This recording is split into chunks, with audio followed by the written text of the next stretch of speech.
Today I'm going to show you how to make a pocket for the back of your bullet journal if it doesn't already have one. First, get two envelopes. Turn one envelope over so the openings are facing each other. Then put one inside the other one.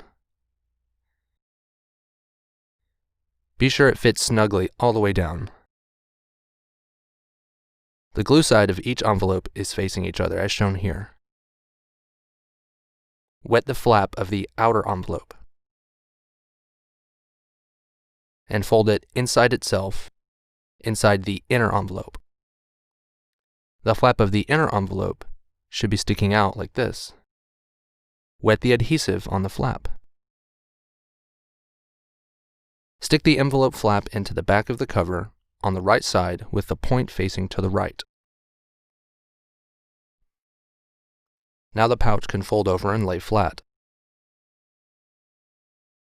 Feel free to reinforce your new pocket with washi tape and decorate it. Now your journal has two storage pockets in the back.